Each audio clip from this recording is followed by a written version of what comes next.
To było tak. Myślałem, a zarazem byłem przekonany, że sadzę dalię. I mówię, spoko, dobra, sadzę dalię i będzie super. No ale tak rosło, miesiące mijały i się okazało, że po prostu wyrósł jakiś kikut.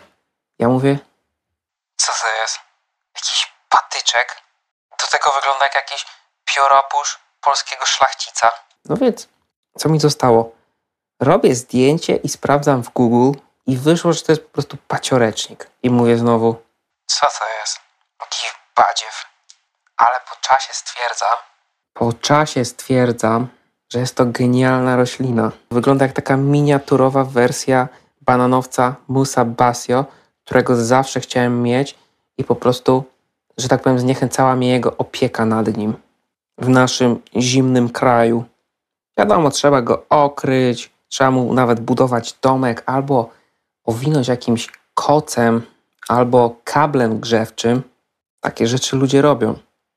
No i po prostu urosło coś takiego podobnego. Ja mówię, wow! I rośnie tak średnio od 50 cm do... No, te kanny to mają tak zazwyczaj, ja wiem, z metr 40 w kapeluszu, ale ten to jest taki Maxi King All Right i ma prawie ponad 2 metry i to w kastrze budowlanej. Także ciekawostka. Ale to też jest zależne od miejsca, w którym rósł. Jak rósł bardziej w cieniu, to mniejsze. Jak rósł w słońcu pełnym, to był po prostu właśnie gigantus.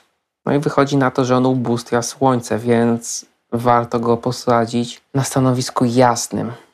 Nie wiem w sumie nawet, czy ja nawoziłem te kanny czymkolwiek. Może coś sypnąłem, jakiś azot, ale nie pamiętam już.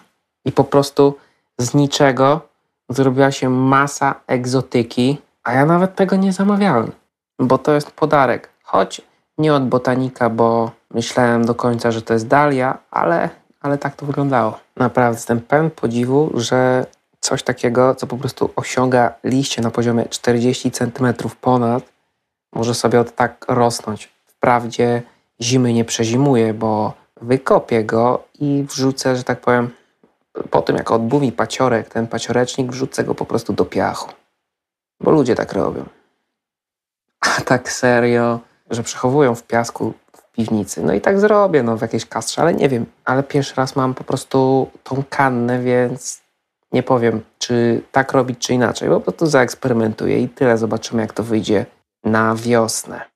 Nawet urosło w takich gorszych stanowiskach, więc naprawdę jest ciekawe do rozważenia, że ja, że tak powiem, na moim radarze tego nie wychwyciłem. Dopiero musiał przypadek mi to podsunąć. Ale czasem tak chyba bywa.